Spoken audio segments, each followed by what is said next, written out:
A single bored-looking guard stood between us and the exit. All the other soldiers must have been at the main gate, either being entertained or annoyed by Mr. Silton and the others. "How do we get past him then?" whispered Heather as we crept closer. The old lady smiled. "I'll create a distraction and you two run for it," she said. "No, Mum," said Heather. "If we're leaving, you're coming too." But Mr. Logan soon solved our dilemma. As we quietly jogged through the exit, Mr. Silton and the others tore round the corner in the van before screeching to a halt, all the while Mr. Preston shouting and gesturing for us to get in. When things had finally quietened down, I asked Heather what was going on. "It all changed after Dad died," she said, explaining that because the professor didn't want anything to do with me, the old man's financial investors split the company into 12 divisions and began manufacturing all sorts of robots. So the old man, he was actually my creator, my maker. I suppose a more poetic man might have called him my father.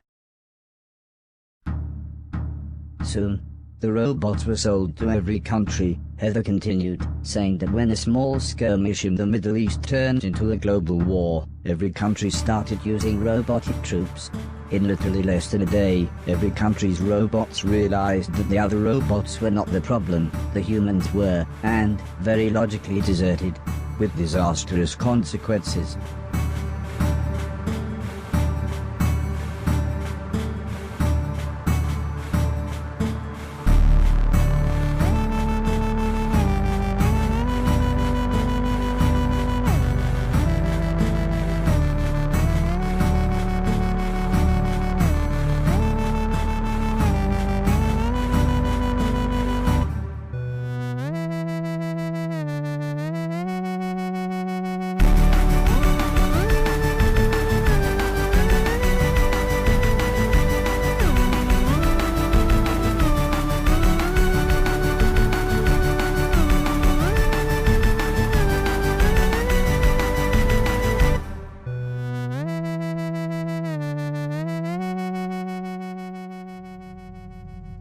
It suddenly all made sense.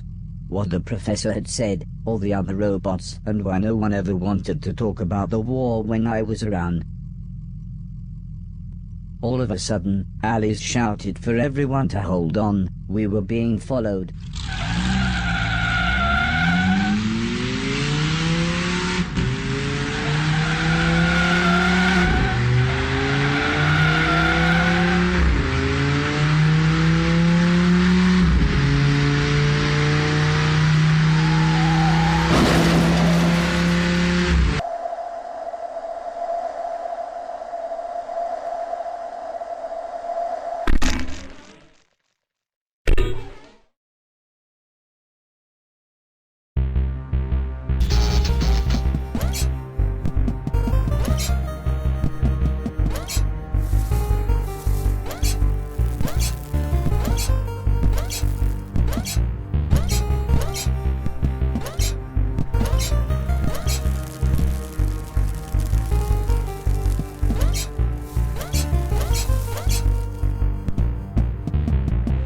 Heather greeted me with a calm smile.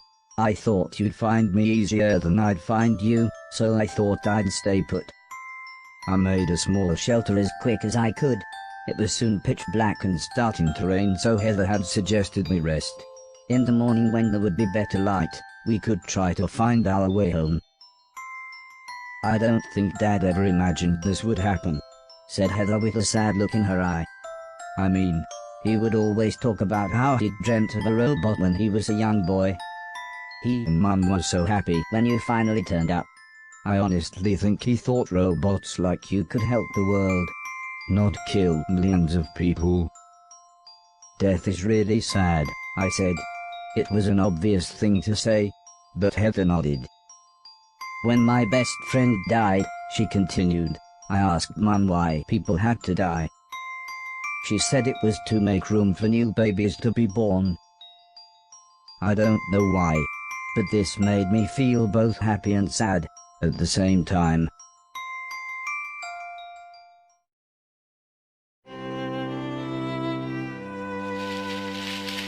Mr. Preston practically fell through a bush as he said, "There you are. We've been looking for you all night." He explained that they had lost the soldiers but the van had broken down.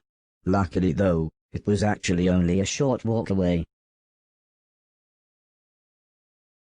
I must have looked sad when we got back, as the old lady sat down beside me. "What's the matter?" she asked. I told her that Heather had explained the war to me. The old lady sighed. "It's not your fault," before saying how the original idea was for the robots to be raised like children, learning and developing their own consciousness. But, when the old man died and I was shut down, my consciousness was taken, hacked, and copied to every other robot, to bypass the growing up stage. Heather explained that every robot had a tiny bit of my memories, of the old man, the house, of everything. So when the war broke out, hundreds of unstable robots kept arriving at their house. "I think it was like some kind of pilgrimage for them," said the old lady. "That's why we created a scrambling signal. It only works within a few hundred miles, but turns any unlicensed or illegal robots close enough into mindless zombies. That's another reason we were surprised to see you." Heather explained how most of the planet had been taken over by robots. She said they were looking for more people, but it wasn't looking good. They had received a radio signal from Japan. There was a few thousand people who survived there. "Lord knows how," said the old lady. "Their robots outnumbered people 50-1 by the time the war broke out." Heather said how she had been writing a virus that would shut any robot down. "I'm not really a great coder," she said. "Mom was trying to work out a way to boost the scrambling signal, but now you're here I've got an idea." The old lady smiled and slowly nodded. "We should be able to clone your personality and broadcast your consciousness to all the other robots." Heather smiled. "We'll make them all nice." "Robot," interrupted Mr. Sultan, "we're nearly done, but we're all starving. See if you can catch us one of them rabbits."